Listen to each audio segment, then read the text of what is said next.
Welcome to Advisory Opinions. I'm Sarah Isgur and David French. Welcome back. Thanks so much. I'm so happy to be back. Well, we are going to do, I don't know, let's just go around the world a little bit. We need to get your take first on some of the Supreme Court decisions that came out last week. So should we start with Cargill, bump stocks? Yeah, let's start with bump stocks. And I don't really have much to add to the discussion, but I do want to say this, and this is something that I've been trying to figure out: how are the ways to communicate the injustice of new administration, new legal interpretation of a rule that includes criminal penalties, and why this is a real problem for our democracy. And I think the best way to say it is, look, you have two administrations. You have Obama to Trump.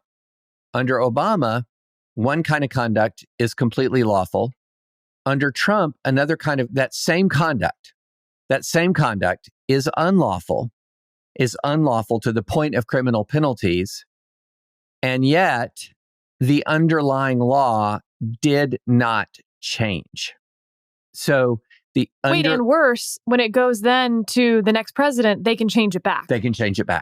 And so you can literally have a law passed by Congress that in one administration you can be prosecuted for conduct under that law, and the next administration, you cannot be prosecuted for the same conduct under that law without the law changing at all, only regulations changing at the whim of the president. And this is not prosecutorial discretion. The difference between prosecutorial discretion and this is, under prosecutorial discretion, the underlying law hasn't changed. The same conduct is still unlawful from, say, Administration 1 to Administration 2, but Administration 2 is maybe changing enforcement priorities. They're not actually declaring that conduct to be lawful. They're maybe lowering the priority of enforcement.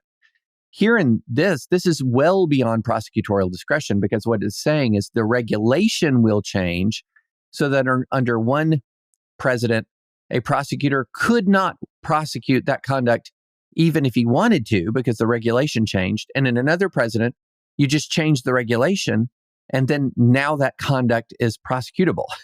And so, again, and I want to emphasize, this is without the underlying statute changing at all.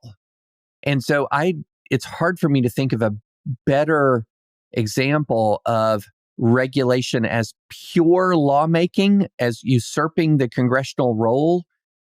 It's hard to think of a better example than the bump stock case, because you have the underlying statute not changing, yet what is criminal and not criminal changing by regulation, by executive fiat. And to me, it's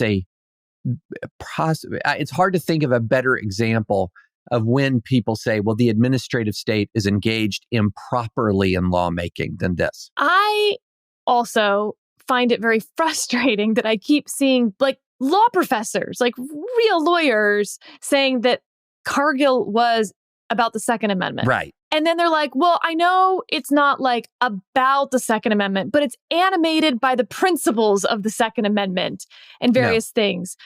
No, because then you have to explain to me why the eviction moratorium, the vaccine mandate case, the student loan debt case, those weren't animated by the principle of the Second Amendment. They were animated by separation of powers. It's, in that sense, the same case about whether the president has the power to massively expand or change or reread a law passed by Congress. I think this is the strongest form of that for all the reasons you just said, David, because it's a criminal penalty that you then have the president changing a law to make something a crime that the ATF had explicitly said was not included in the criminal law before this, then is saying now it is included in the criminal law, but they would have the ability to change their mind at any point and say that it's not a crime. Then they could change it back and say it is a crime. That just, I was going to say it can't be the way the law works. And good news, it's not the way the law works. Right. It's not but once again, and again, Sarah, I think we've talked about this forever and ever, how much coverage of the court is dictated. It's 95% dictated by outcome. And that outcome and the analysis of that outcome is heavily dictated by topic. So because this was on the topic of gun control, then the outcome, which was negative towards this particular gun control effort, means that this had to be because the conservative court doesn't like gun control, as opposed to, well, wait a minute, how about the last quarter century of administrative legal decisions would lead you to believe that this is exactly the outcome that we would expect in this case if you were looking at the right line of precedent. But you know what, Sarah? If Rahimi comes down here in the next couple of days and is opposed or it upholds a gun control restriction, nobody's going to rethink whether this court is opposed to gun control. It's always goldfish coverage. Now, I don't want to paint with too broad a brush. There are smart legal commentators out there who get it, who understand this. Absolutely. But if you're talking about I think it's worth noting, I think you can disagree with the Cargill opinion. Yes, of course. I don't think Justice Sotomayor's dissent is bonkers or insane, but it's not about the Second Amendment either. Right, exactly. So the thrust of the coverage was conservative court upholds and permits people to possess this dangerous item. It should have been lawless previous administration short circuits democratic process and defeats efforts and ends up, ironically enough, defeating the very effort of gun control that it attempted. Because at that time, I think you could have had some bump stock legislation. I mean, I say that with all humility. But this is actually it's not a conspiracy theory exactly, but it is the case that, yes, there was pending legislation in the House and the Senate. It would have moved forward to a vote because of the enormous amount of public pressure to do so by activists, by just voters. Unlike some other examples where because there would have to be compromises or because it wasn't moving fast enough, the president gives his side what they want through executive action. This is actually the opposite. The Republicans didn't want to have to take a vote banning bump stocks because they feared having primaries, et cetera, that they weren't sufficiently Second Amendment protective enough. And so it's not crazy to argue that the Trump administration was in this way actually undercutting the legislation intentionally. Saving them from a tough vote. And with some understanding that it might not be held up by the courts. Interesting. And in that sense, if I'm a gun control activist, Dianne Feinstein said this in the Time. She said, we still need to pass this legislation, but the momentum had died entirely.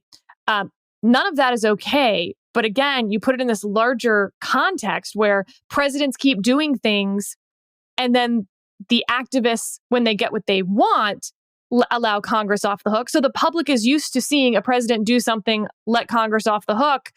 I actually ran the math this weekend. Well over half of the current members of Congress came into office since Obama's pen and phone year of action, meaning they've never served in the legislative body without presidents doing the heavy lifting for them. Right.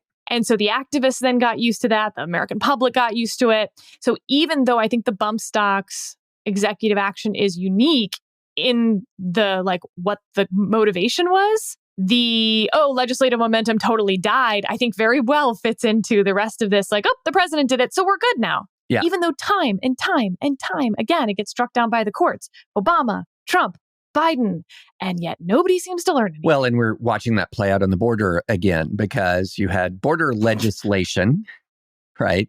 That I think there are a lot of fair critiques of it, but as far as I've never heard anyone credibly argue that it didn't improve the legal situation, especially regarding asylum, that it wasn't a positive reform.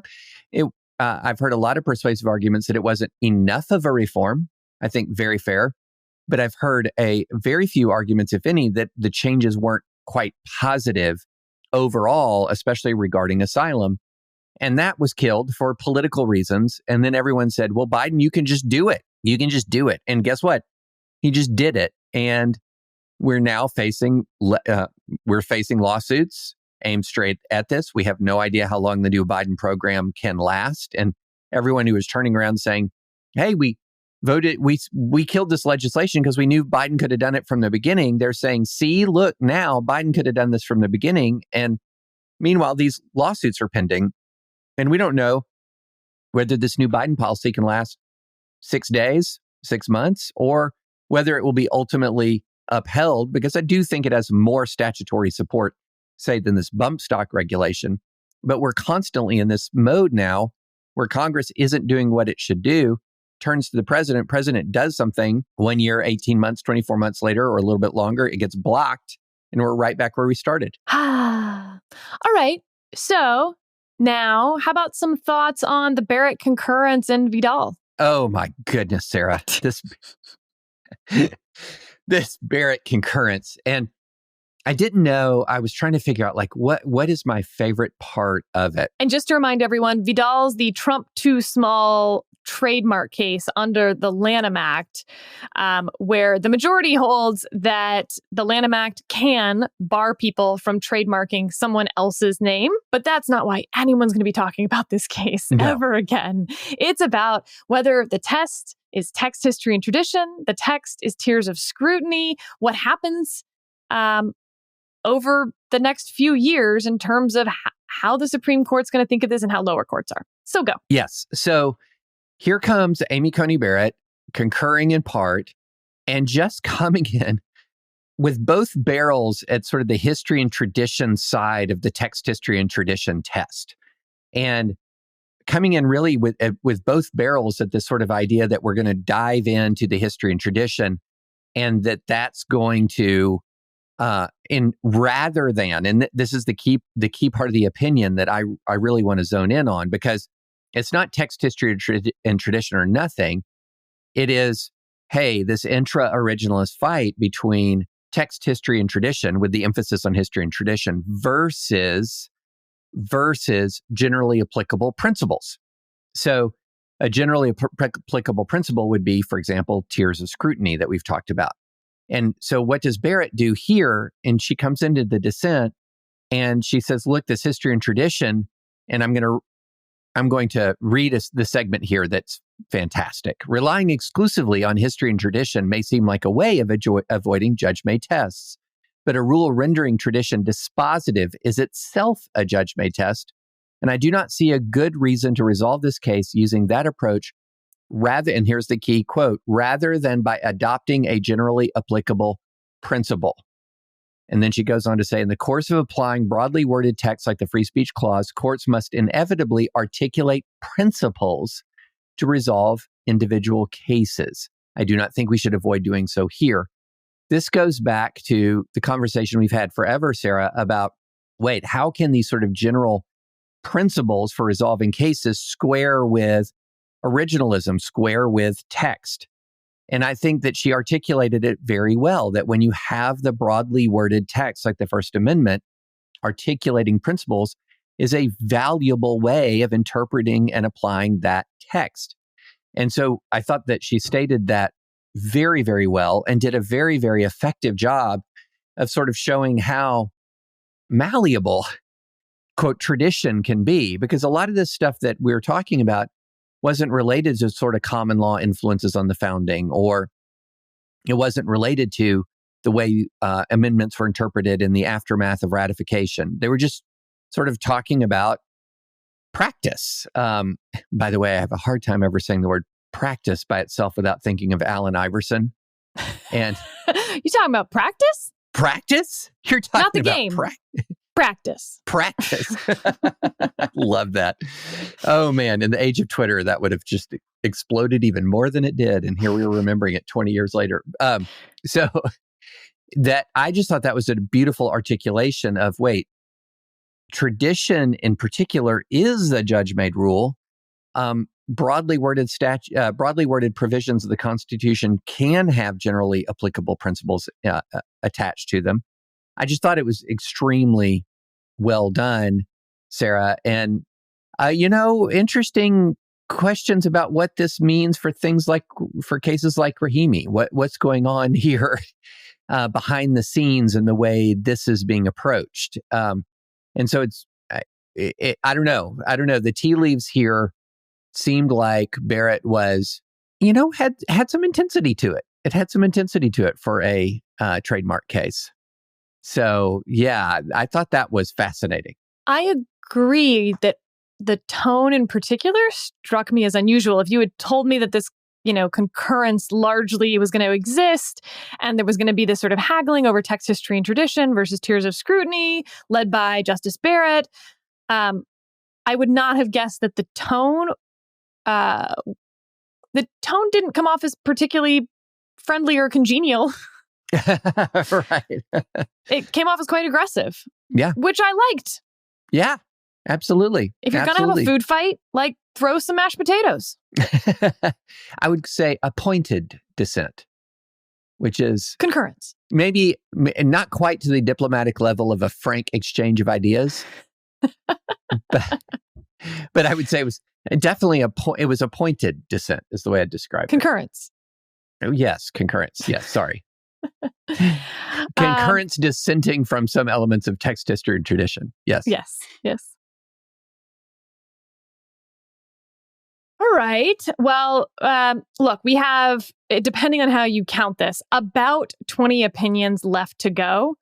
And I say depending on how you count, because don't forget cases like Net Choice actually are 2 cases. Cases like the Chevron case, Relentless and Loper Bright, are actually 2 cases apiece. So I'm counting it as, and the way we'll talk about them, which is as a single case. We've got about 20 cases left.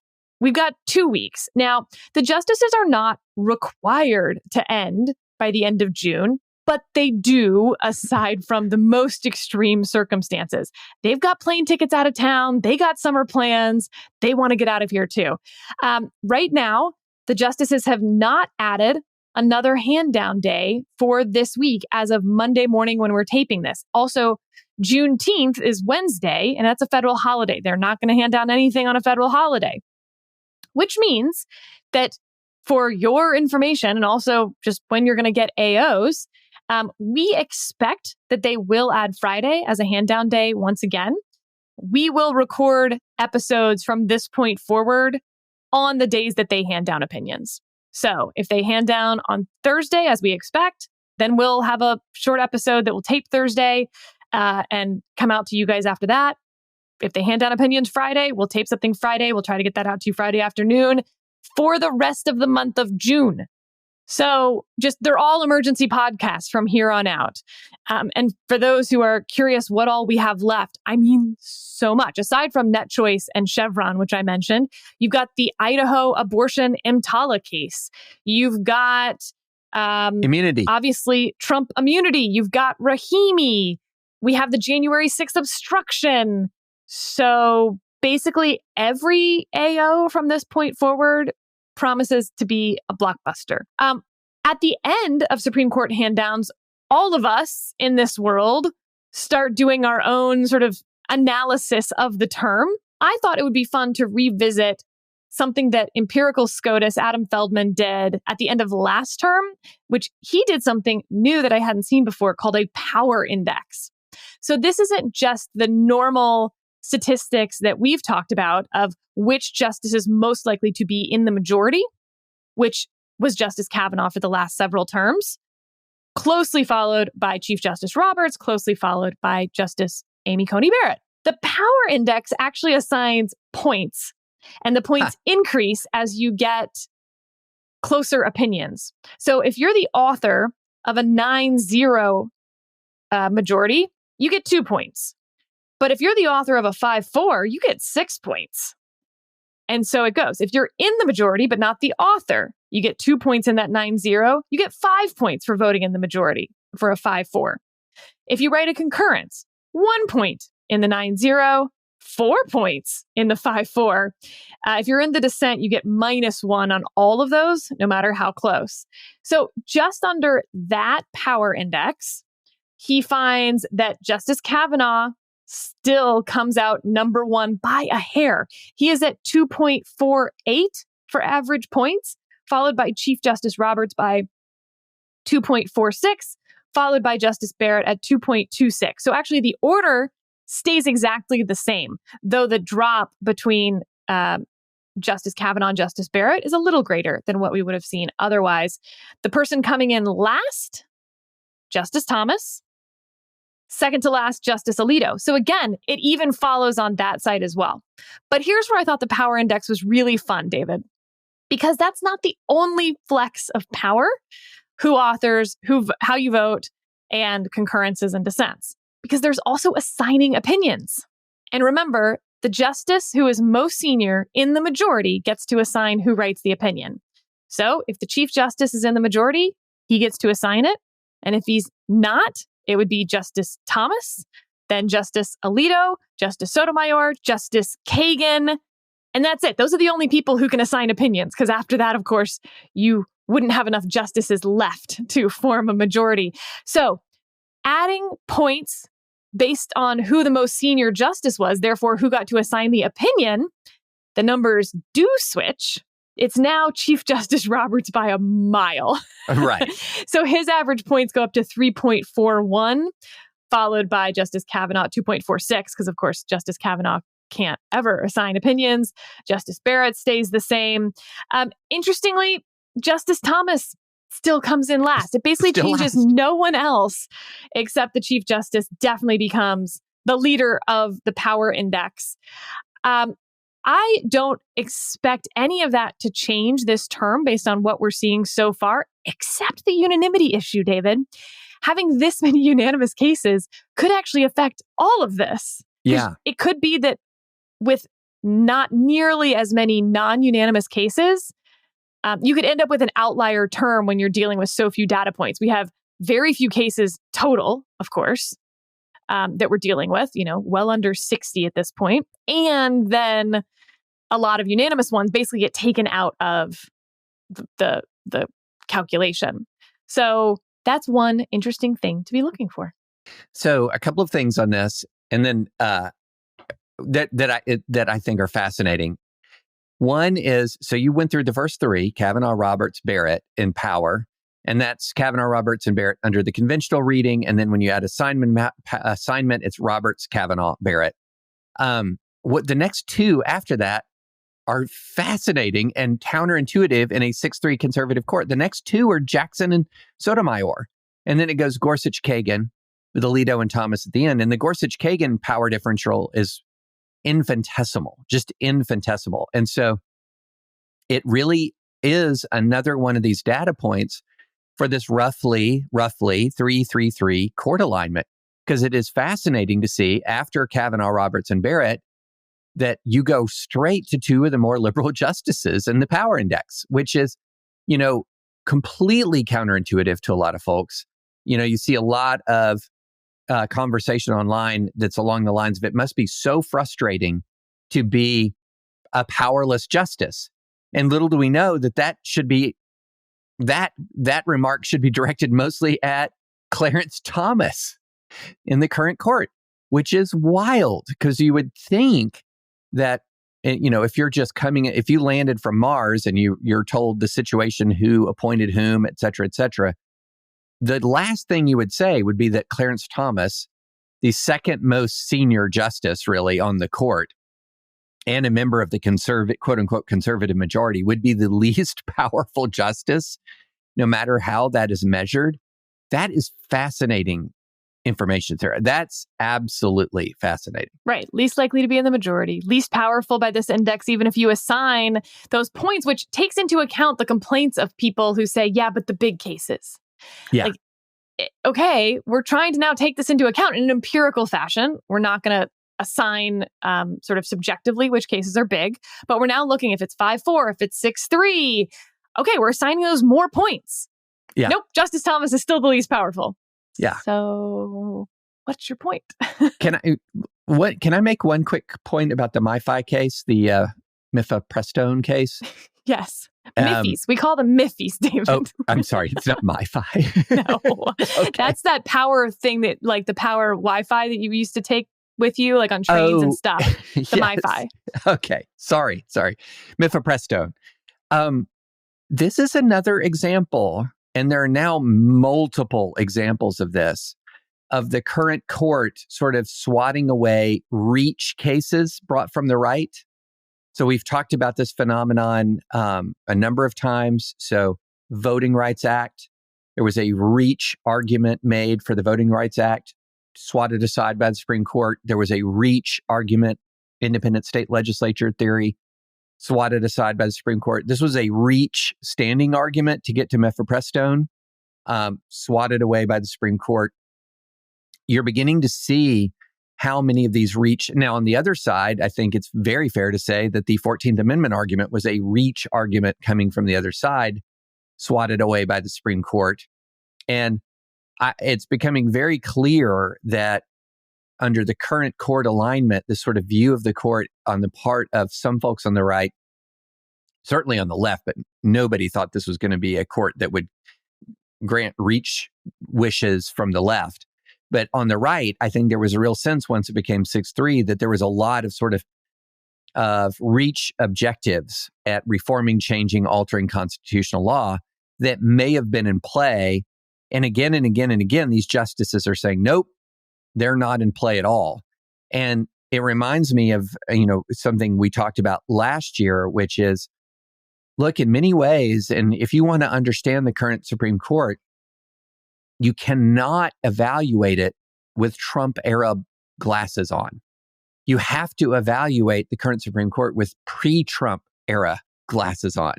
This is not a collection of MAGA people. It's a collection of conservative classical liberals by and large, which is the pre-Trump right. That's the pre-Trump conservatism. And so I feel like in many ways, the Supreme Court is like in a living, thankfully, a living anachronism. Its expression of its conservatism is very much resonant with classical liberalism as opposed to MAGA will to power.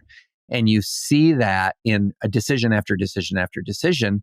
And you also see that when you see some of the frustrations expressed towards the court, even by Trump himself towards his own justices about some of these rulings. And so I just, pulling back from this, you can see how the current court is not actually a great fit with the current right. And these decisions are showing that time and time again. All right, I wanted to point out another empirical SCOTUS chart that we haven't got to talk about before that's based on ending at last term. And that's the ideological bent or ideological index of the justices. Because this also, I don't know, I think if you listen to this podcast, it will fit with your understanding of the court. So obviously you're listening to this podcast. But this is looking at how likely a justice is to combine with someone on the other side of the ideological spectrum. And again, especially in close cases. Justice Alito is the only conservative justice to never join a group of all of the liberal justices in a 5-4 decision.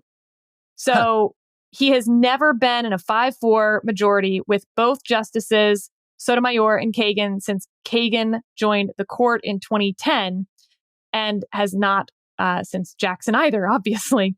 And this is from the story. The closest Alito ever got to do this was with his concurrence in Gundy v. United States, which some called a dissent, shrouded as a concurrence. Gundy was decided by a 5-3 vote, with Kagan, Ginsburg, Breyer, and Sotomayor in the majority, Alito concurring, Roberts, Gorsuch, Thomas dissenting, and Kavanaugh recusing. Alito's concurrence read like a dissent because he essentially said he disagreed with the majority, but the dissenting position didn't have sufficient votes to define the rule of law. This is quoting from him. If a majority of this court were willing to reconsider the approach we have taken for the past 84 years, I would support that effort. But because the majority is not willing to do that, it would be freakish to single out the provision at issue here for special treatment. Anyway, based on that index, that ideological index, the justice most likely to cross over and vote with the liberal justices should surprise no one. It's Justice Gorsuch by a lot. Yeah. So he gets a 3.71 on this index, followed by the Chief Justice at 2.61. So more than a point behind. Justice Kavanaugh basically tied at 2.6. Justice Barrett, 2.33. Justice Thomas coming in next at 2. And then Justice Alito with a measly 1 point in the crossover index. And I think that's a pretty good way to judge sort of the ideological rigidity of a justice or flexibility of a justice, whether it fits neatly on that x-axis, if you will. Adam Feldman's also looked at the likelihood to overturn or agree with panel decisions based on the political party of the president that appointed the circuit judges. That also was fascinating. Maybe we'll do that another time. It doesn't come out that differently than this, as you might guess. But Justice Gorsuch being the most ideologically flexible or the most ideologically hard to pin down. Yeah. Feels right to me. Yeah. Oh, absolutely. I mean, especially when you're, including all the criminal law cases, when you're including the Indian law cases, there's, when it's gotten to the point where it's a criminal law case, I'm thinking, who's going to join Justice Gorsuch for the defendant? That's similarly with the Indian law cases. He is the most supportive of Native American legal rights of any justice, arguably, in American history. I mean, time will tell over the long course of his career, but so far, it's hard for me to think of anyone who's been comparable to him in both his, not just where he votes, but his ability to bring a majority in support of, a number of cases involving Native American legal rights. So, yeah, it's really fascinating. This court is actually it is a very interesting court, and it's just such a crying shame that is existing at the same time that American politics has gotten more acrimonious and stupid, because when people look back on the history of this moment, there's going to be a debate amongst historians as to whether malice or idiocy was the defining characteristic. And so you're having this really interesting court that is doing a lot of very intellectually and ideologically interesting things, and is just sort of doing in the middle of this stupid screaming match. And it's a cult. And people are trying to filter what the court is doing through the stupid screaming match, and you just can't do that in any way that's fair to the court. All right, I wanted to highlight this press release from the Department of Justice about a plea deal that they reached, which normally we don't do on this podcast. But there's been so much talk about this two-tiered system of justice, about the politicization of the Department of Justice. And part of the reason is that each side only talks about the times that fulfill their narrative. So I just wanted to mention this case because it made a lot of news at the time. So between May and July in 2022, there were a series of targeted attacks on crisis pregnancy centers, these pro-life groups in Florida, in the dark of the night while wearing masks and dark clothing to obscure their identities. The perpetrators spray painted the facilities with threatening messages, including, quote, "If abortions aren't safe, then neither are you. Your time is up. We're coming for you. We are everywhere." The Department of Justice indicted 3 Florida residents who have now all pled guilty to conspiring to injure, oppress, threaten, or intimidate employees of pregnancy resource centers in the free exercise of the right to provide and seek to provide reproductive health services, according to the press release. They face a maximum penalty of 10 years in prison apiece. This came out of the FBI Tampa field office and the Middle District of Florida. And special shout out, by the way, to my wonderful friend, Stacey Harris, who turned out to be the AUSA on this case. I only knew that when I read the press release, which is so funny because I talk to Stacey all the time. Tells you how AUSAs do their jobs, right? She didn't even, think of this as being a politically salient case because that's not the job of the Department of Justice. There's a crime, you bring the charges. And that's what they try to do every day. There's hundreds and hundreds of federal prosecutors and thousands of FBI agents across the country doing this work. So the next time someone says that, the Department of Justice is only prosecuting people who violate the FACE Act from the right, meaning people who protest at abortion providing clinics, please make sure to point out that they also prosecuted these 3 people for violating the FACE Act when it came to crisis pregnancy centers as well. Well, and yes, absolutely. And also, what I fear is that the narrative will have already hardened in, because I remember when these, this vandalism was happening and these attacks were happening, it was all over the right. Look, they're arresting the FACE Act protesters under the FACE Act. And yet, where are the arrests around this vandalism? Without any thought that maybe it's easier to catch people who are openly blocking a clinic entrance than it is to catch people who are doing things in the dead of night, trying not to get caught, and that it might take some time to investigate this. But the talking point has just completely hardened that, look, the Justice Department prosecutes people who violate the FACE Act, but not people who vandalize crisis pregnancy centers. I'm very glad to see this prosecution. I'm glad to see that these people were caught. Obviously, they're dangerous. Very glad that they were caught. And Sarah, you raise a great point. And, look, all of the Banana Republic, and I'll say it a million billion times, I have my issues with the legal aspects of the Trump Manhattan prosecution. But all this talk about America as a hopeless banana republic after that conviction, which is then followed up by another conviction of the president's own son, which is not typically what banana republics do, convict the family members of the ruler. So we need to chill out on this. Our justice system is completely weaponized and corrupt language, in the same way that a lot of folks on the left need to absolutely chill out on this Supreme Court is illegitimate language. It's just ripping our system to shreds, ripping confidence in our system to shreds without the underlying evidentiary support for ripping it to shreds. Okay, I promised listeners last time that we were going to get to David Latz asked and answered from original jurisdiction. So let me give what the question was. I'm a junior associate in Big Law. I haven't been here long, but I'm already pretty sure that I want to leave. Not just my firm, which is fine as far as firms go, but the practice of law. I realize that being a junior associate at a firm often involves a lot of drudgery. But when I look ahead to what mid-level or senior associates are doing, or even what partners are up to, their work doesn't appeal to me either. And there's no other job within the law that cries out to me either.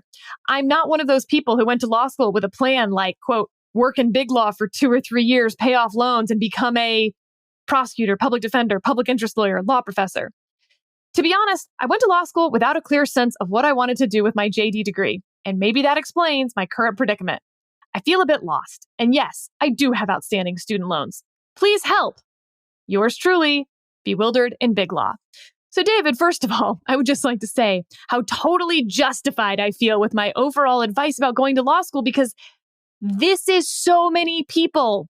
They go to law school for option expanding JDs. They take on student loans to do it. They show up at a law firm, and 6 weeks in, they're looking around going, not only do I hate my job, I hate all of your jobs. What have I done?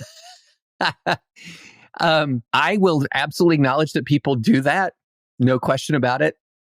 I would also encourage many of the people who find themselves in that position 6 months in to take a deep breath and chill out a little bit. That would be sort of my advice, because I had those impulses too sometimes, especially because I would say, especially when you join Big Law, the first year or so or 2 years of that might be the least or most miserable years of your entire career, just professionally.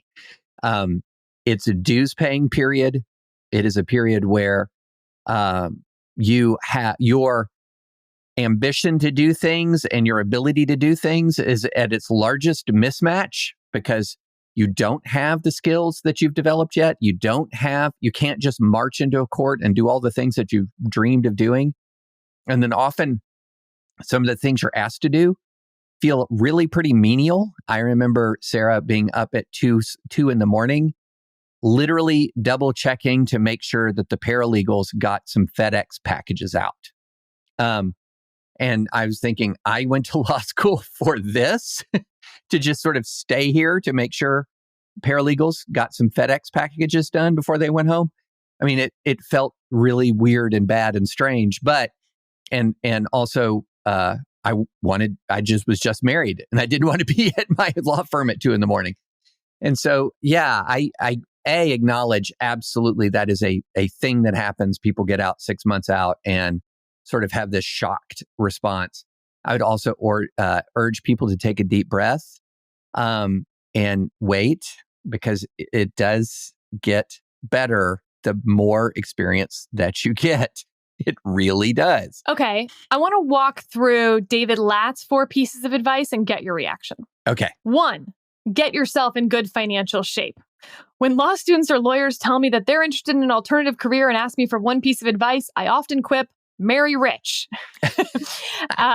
At one other point, he says, when you're working long hours in a stressful big law job, it's only natural to want to treat yourself when not toiling away with gourmet meals at high-end restaurants, lavish vacations, and designer clothes. If you're seriously thinking about leaving the law, though, do your best to avoid these temptations and try to put yourself in a situation where you can get by with a modest income or maybe even no income for an extended period of time. This is the golden handcuffs. Yes. I think this is the key advice. So I will get off my high horse about how this person should have gotten better advice over whether they should go to law school in the first place. And someone should have told them what the practice of law was like so that they could make an informed decision before they took on this debt. That's all done now. Okay. Now he's gone through law school. He didn't know what he wanted to do. He still doesn't. He's at a firm because that's where the conveyor belt takes you. And he's got student loans. The first thing you need to do is get in a position where you can work for under $100,000 a year, no problem. 1 billion% agree with that, Sarah. 1 billion%. So, and I'll even go a little deeper to it. I think the golden handcuffs also, not only they limit your options, of course, and they increase your despair because they limit your options. The golden handcuffs do. Because once you dive in to big law, and often people will do things like sign leases on apartments that they need a big law salary to afford. And this is even before they enter big law. So they're super excited to be, heading to Chicago, New York, Boston, wherever. And they're super excited about the job. They've been sold on the job. Maybe they had a really good summer that included, lots of invitations to live AO podcast recordings. And they just had the best time. And they look at that salary and they look at the real estate market and they go for the bigger apartment. And then next thing you know, they're actually in the job. It's in the most miserable phase of your law school career, of your legal career.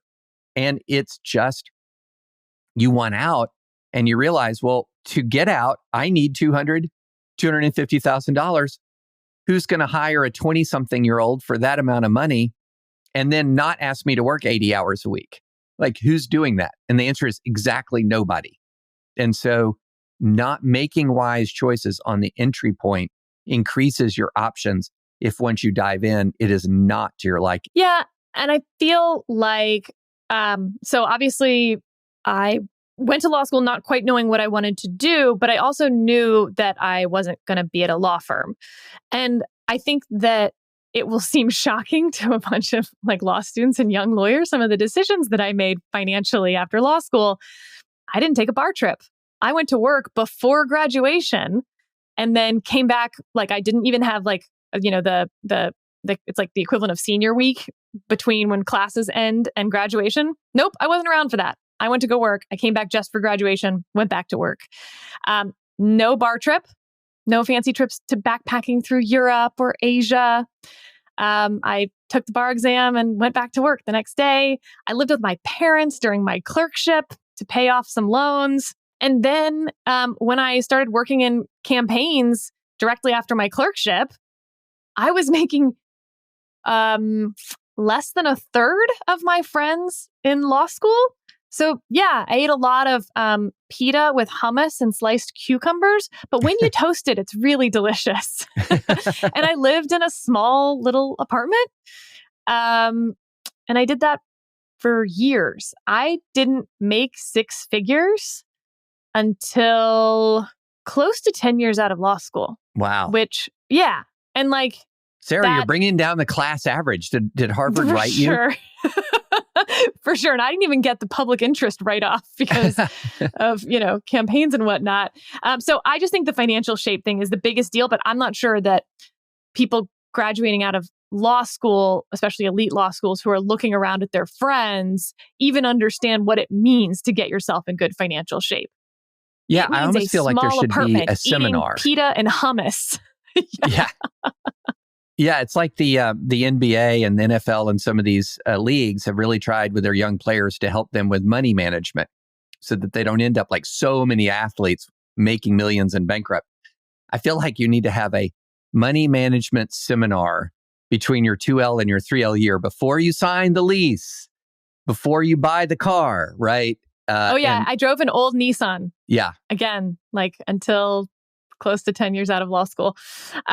Okay. Number 2 from David Lott's piece. Figure out what you want to do next. This is easier said than done, but there are multiple things you can try. For example, you can certainly take a career aptitude test, which can be easily found online. I didn't do this myself, but I've met others who found it helpful. You might have to transition to a less time-consuming legal job, one that allows you to explore outside interests as a way station en route to leaving the law entirely. That's one reason I went to the U.S. Attorney's Office in New Jersey. It offered better work-life balance than SDNY or EDNY, Southern District of New York, Eastern District of New York, and I could focus on appellate work, which gave me ample control over my schedule. So, David, I actually think this is the hardest one. What do you want to do? Yeah. Really, really hard. Because, and I was having this conversation even earlier today, it's very easy, I think, to look at someone else's career and be like, aha, that looks way more fulfilling. Yeah. Let me promise you, everyone's career is about 90% BS. And the people who are the luckiest people in the whole world are the ones where 10% of their job is really fulfilling. Yeah. But it's still only 10%, right? Don't be confused about those percentages. There's still going to be the boss who sucks, the coworker who's a B, the hours that aren't the ones you want, the pulls on your schedule that seem unworkable and unmanageable. Like, all of that's going to just exist in any job. And frankly, the more fulfilling the job is, the more some of those things come with it, sort of by definition, especially the time constraints. Well, and yes, I agree with all of that. It is extremely difficult to judge how fulfilling a job is from a distance. I remember in the height of my law firm days when I knew I didn't want to keep being a law firm lawyer. And I was talking to some of my friends who were in public interest law and First Amendment and doing that kind of work. And I remember talking to one who was working for a religious liberty public interest law firm, not any of the ones I worked at, ADF or ACLJ, but was working at a religious liberty public interest law firm. And I asked him how his job was, expecting to hear, wow, I'm so glad I'm not in big law anymore. And the answer was one word, hell. And I was like, wait a minute. Why? And he said, my boss is the worst human being I've ever known. And wow. And so you can have this tremendous job description, and then you can have, and you can go into it and you can find out that maybe this nonprofit or whatever was built by a prima donna. Maybe it was built by a raging tyrant. Maybe you walk into the door and you see, maybe the quality of the legal work isn't what you're used to. Maybe they're playing fast and loose in certain ways. Maybe you don't like there's all kinds of different ways in which what looks ideal from a distance isn't great up close. And what maybe not look great from a distance, the closer you get to it is really pretty good. It's really interesting, Sarah. When I look back at my post-law school career, I would say of the periods where I've really was most enjoying it, one of those periods was when I was in a big firm, and it wasn't because I was doing cases that were necessarily really just making me get up in the morning. There were a lot of major commercial contract disputes, but I was working with awesome people. That the folks I worked with were fantastic, and I've been hearing from some of them lately. People have been writing me messages, just kind of coming out of the woodwork after 20 years, and they're just incredible people. And so I would be very careful about leaving a situation where you really like and value all the people around you for a job description, when you don't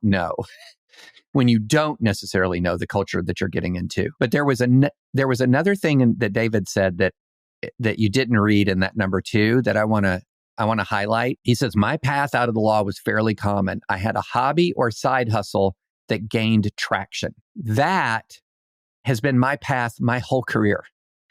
Every change in my career was triggered by the side hustle or the hobby. Whether it was I was a commercial litigator who took on pro bono First Amendment cases, then I had to make a choice. Am I going to be a First Amendment litigator or stay commercial litigator? Then when I moved into pro bono world, public interest law, I started writing about my cases. And then after a while, I got to the point where I had to decide, am I going to continue to be a First Amendment litigator, or am I going to pursue this thing that's become a giant part of my life? And so I think that's actually a good strategy. There will be things that arise in your career that you find interesting.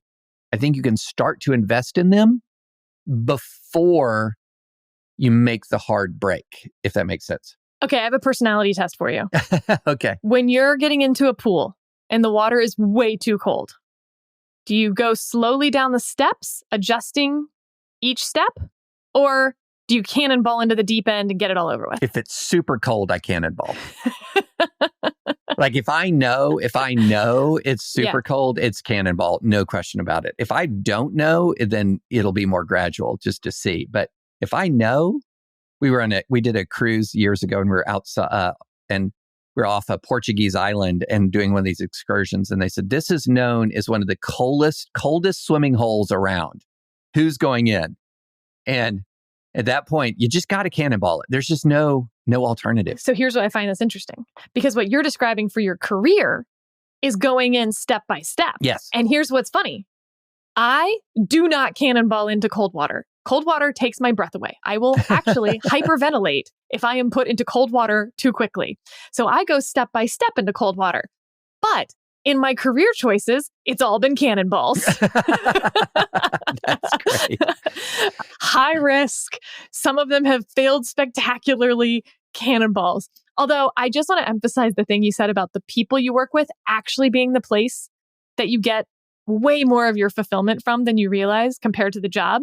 So the worst job I ever had, I still look back on with so much fondness because every day at lunch, first of us, all of us who worked there hated our boss. So that, has a certain camaraderie. We would take these long lunches and we would, there was this website that would have each of the Jeopardy boards forever, going back to the beginning of Jeopardy. And we would play Jeopardy. We had all these rules for how you do it. I just look back on it as being one of the most fun jobs ever because we would get our work done, whatever, it was fine. But the people I was working with were wonderful. It's been now well over a decade. We're closing in on 2 decades since this job. I just went and had dinner with one of those guys, one of my Jeopardy guys recently. So that I think is like an interesting just life lesson that your fulfillment comes from a bond with others. Yeah. And I think a sense of duty and responsibility toward others. It's a sense of purpose that and I know this sounds dumb, but if I don't go to work today, we can't play Jeopardy because it takes a certain number of people to make it work. As dumb as that sense of duty is to one another, it's real and it does give you a sense of purpose and why you're going to work that day, even for a job that's otherwise menial and awful. Yeah. I mean, here's a good question. When you walk in the door and you see the people, do you kind of light up? Yeah. Or is it, and if you walk in the door and you see the people that you work with and your heart lights up, that's a job that you should think long and hard before you say no to it. That you should think long and hard before you see the grass greener somewhere else. Because on the flip side, I feel like people see me on TV and think well, that looks amazing and fulfilling. Right. It's an amazing opportunity. But let's be clear. So it's about 2 hours. I spend just over an hour in a hair and makeup chair, which I know sounds very glamorous, but it's not really because I end up mostly just taking off the makeup when I get home. So it's a whole lot of time, especially if you're a woman. It's a dress that I normally would never wear in my real life, but it's my TV dress. And then you sit in the green room for a few minutes, chit-chatting with the people you're going to be on TV with. And then you're on TV for a long Sunday show roundtable would be 12 minutes. And you're sharing that with 5 people, the host and the 4 roundtablers. So that's minimum, if you're doing it the speediest way you can, that's 2 hours for 12 minutes. And that's the thing that everyone's looking at as being wow, that's the coolest, most glamorous thing. Every job comes with BS, right? Yeah, oh, for sure. And it's just which BS floats your boat. Okay, number 3. Get some help. In my recent podcast interview with Brian Garner, the world's leading legal lexicographer, his response to my closing question about advice was to remember these words: I need your help, and don't be afraid to use them. There are online resources specifically aimed at lawyers who are thinking of moving on from the law. For example, check out the website Leave Law Behind and Ex Judicata. That's a great name. Both of which offer coaching if you're interested. So this is all about maybe go find a career coach. David, have you ever talked to a career coach? I have not. And I'm the worst at this. The worst at this. The ask for help element. That is very good advice that I need to take. I'm just terrible at asking for favors, for counsel. I feel like it's an imposition, and I just need to get over it. I'm 55 years old. Why am I still laboring under this? But see, I think you're actually now too old. I mean, you're not really. Like, of course, you should ask for help when you need help. But right. Everyone wants to help young people. They see themselves in you. And so when you say, I need help, to someone who you've worked with, to someone who you have some relationship with, that's actually how you form the bond. Everyone's like, oh, I want a mentor. Believe it or not, you generally form mentors by asking for help. Yeah. And then that person investing in you. Now, I will say it becomes difficult if your, person you're trying to have mentor you gives you advice and then you ignore that advice.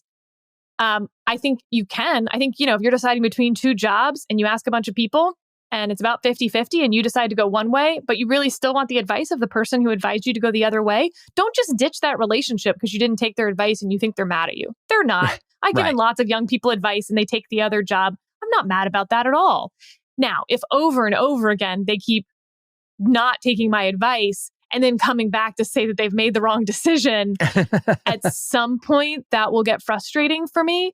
But overall, I find a lot of joy in investing in young people who want and need help. So it's not only that you're not inconveniencing them, it's actually a way you form human bonds. Just think of every friendship you've ever formed. The friendship doesn't mean a whole lot until one person experiences some sort of crisis or needs something. Yeah, absolutely. And how dare you say I don't need advice? Like at some point I'm going to have to ask advice, like which nursing home, like things like that, Sarah. So I'm still young. I still need advice.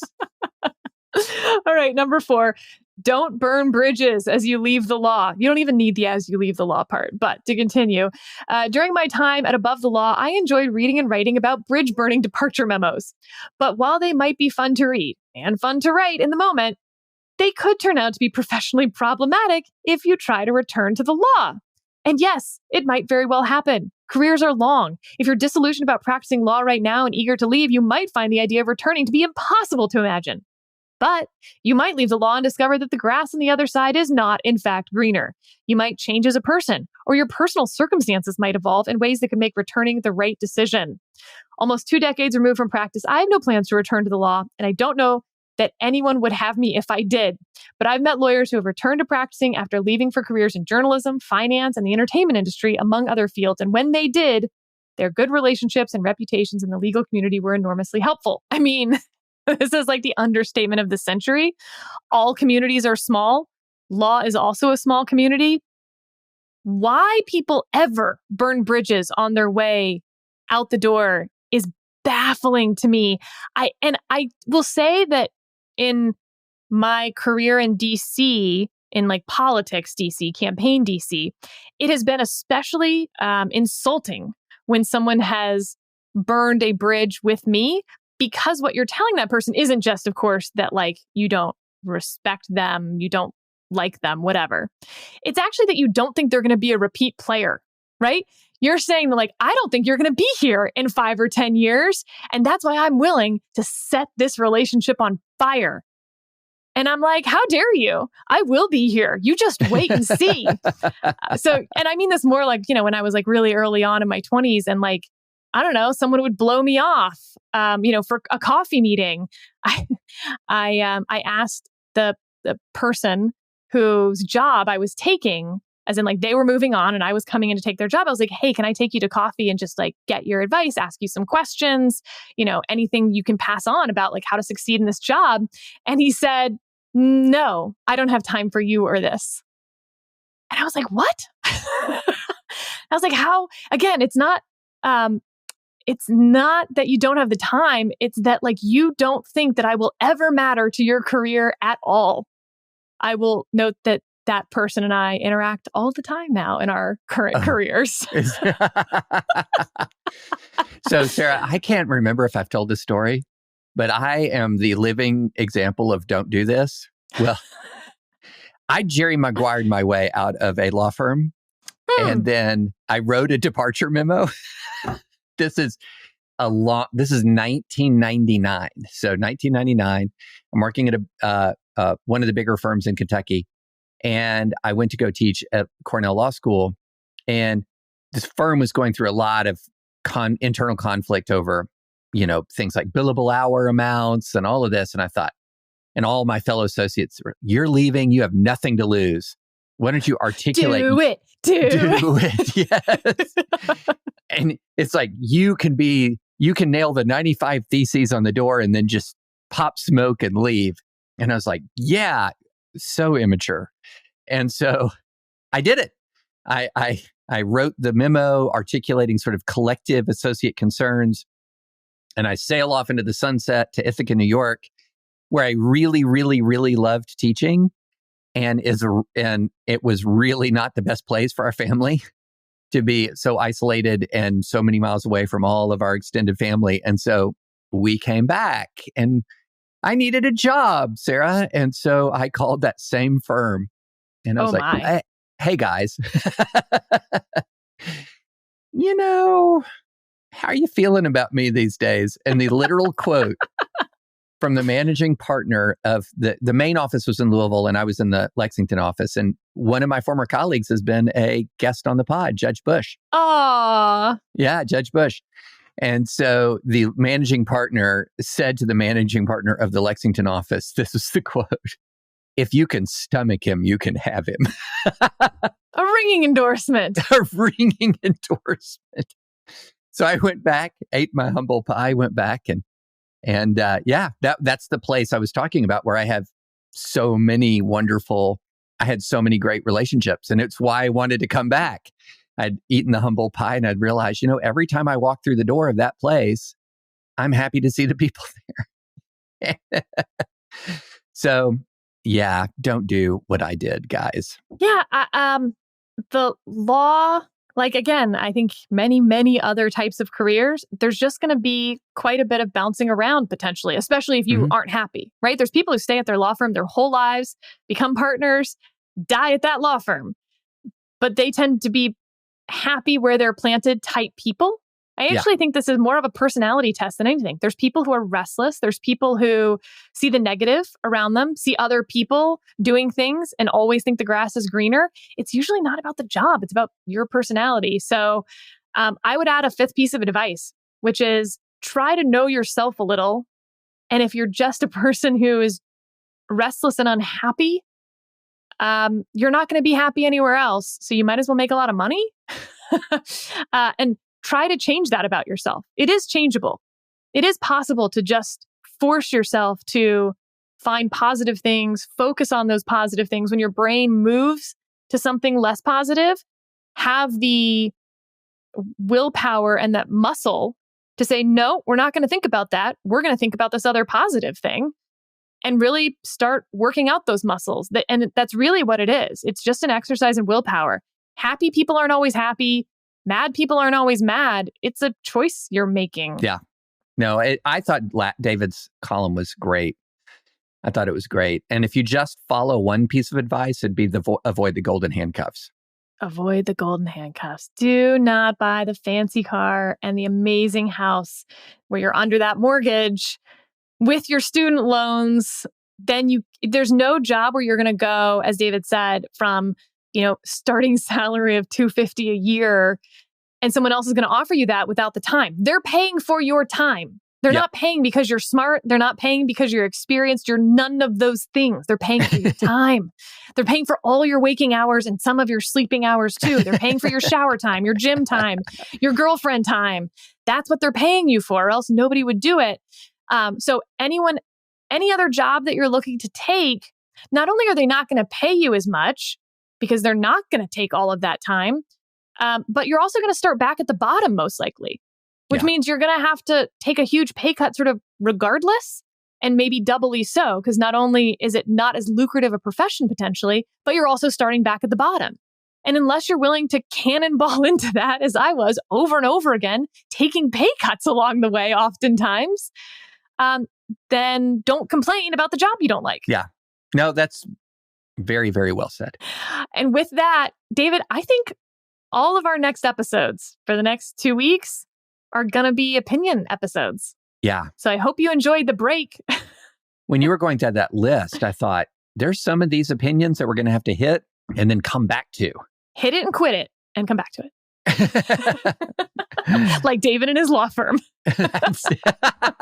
Exactly. Perfect. So with that, we'll talk to you next time when we get a big one.